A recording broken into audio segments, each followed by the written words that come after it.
We finally have a weight loss strategy that works, and I'm so excited to share with you the research that was just published in the New England Journal of Medicine. But we'll start by going through why weight loss is so difficult to achieve and how this new strategy fits in. So let's get into it. So substantial weight loss, it is possible, but long-term maintenance of that lost weight is much more challenging, and weight regain is typical. So when they combined 29 different weight loss studies, they found that more than half of that lost weight, it was regained within 2 years, and by 5 years, more than 80% of the lost weight was regained. So what these studies show us is that you can lose weight in the short term, but longer term, it's so much harder to keep that weight off. And that's why many people now believe that weight loss, it's a futile endeavor. And throughout history, there's been many different weight loss programs, and they all seem to result in varying degrees of weight loss and then regain.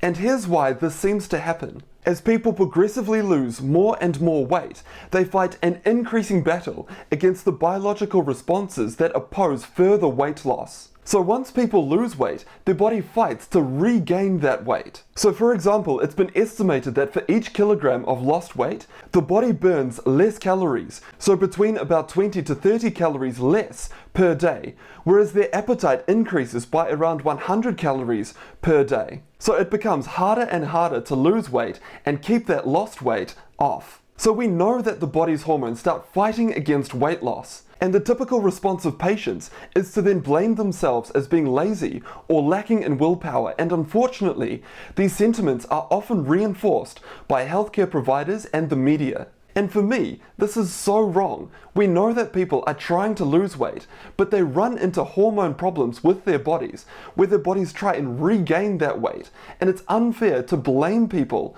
for this happening. Now, because we know that there's a hormone imbalance that causes people to regain that lost weight, there's been a re-emergence of low-carbohydrate, high-fat diets as popular weight loss interventions.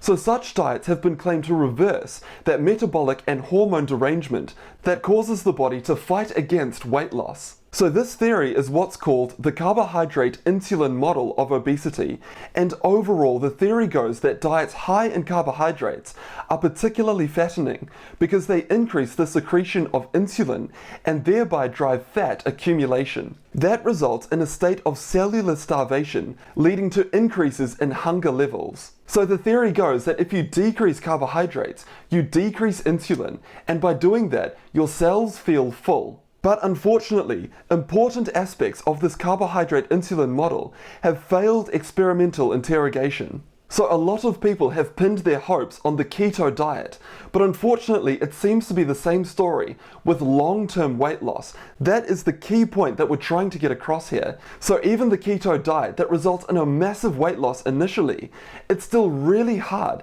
to keep that weight off in the long term. And numerous other studies show that diet, exercise, and behavioral counseling, in the best of cases, it only leads to around 5 to 10% average weight loss, and there's only a few patients that can significantly reduce their weight. So yes, diet and exercise, they do play a crucial role in weight loss, but it doesn't seem that they're enough on their own. We need something extra. But unfortunately, with weight loss medications, there's been a lot of concern around the long-term safety profile, which have limited their use. So these side effects include increased blood pressure, problems with heart valves, increases in strokes, and even cancer. So I think you can now understand the scale of the problem. Yes, people can lose weight in the short term, but the body starts fighting that weight loss, and it wants to build that weight back up. And when we introduce medications, there are some serious side effects with some of the weight loss pills. And this is why I'm so excited about the new trial that's been published in the New England Journal of Medicine, because it looks like we may finally have a solution. So there's a class of medications that are used to treat type 2 diabetes, and they're called GLP-1 receptor agonists. So this medication gives massive reductions in blood sugar levels, as well as reducing the risk of heart attacks. So its main role is to reduce blood sugar levels by stopping a hormone called glucagon. But crucially, GLP-1, it also slows stomach emptying, so it increases the feeling of fullness and reduces appetite. So we've got a medication that's used for type 2 diabetics, and it results in a decrease in heart attacks. And it seems that a side effect of this medication is a reduction in weight.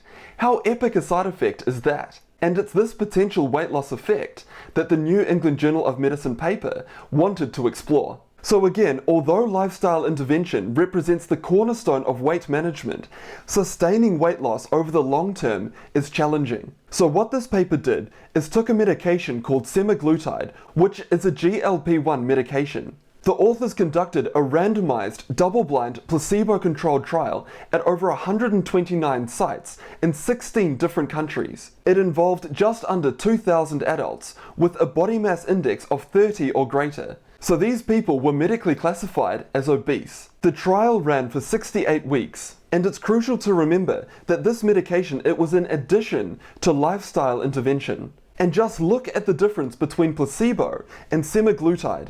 So semaglutide resulted in a 14.9% reduction in weight, whereas placebo, it was only 2.4%.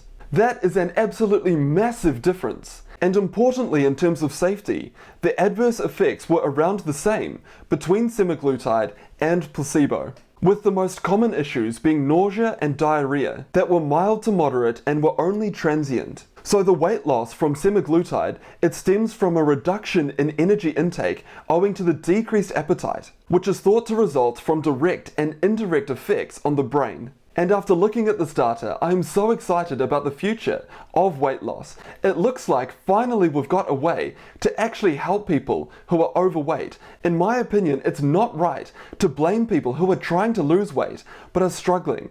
Their body is fighting against that weight loss, and finally we've got an option that seems to break that cycle. And with this medication, it led to greater reductions in fat mass compared to lean body mass. And that's important because we want to make sure that we're not losing muscle mass. We want to only lose fat mass. And to continue the good news, 1/3 of people who were treated with semaglutide, they lost at least 20% of their baseline weight, and a weight reduction on that scale approaches the weight loss achieved from bariatric surgery. So by using this medication, some people were getting the benefits of bariatric surgery. So these people, they don't need to have bariatric surgery anymore. They're getting this epic weight loss. And the final piece of good news that I want to share with you is another class of type 2 diabetic medications called SGLT2 inhibitors, which when they were combined with GLP-1 caused an even greater weight reduction. So to me, it seems that we're right on the cusp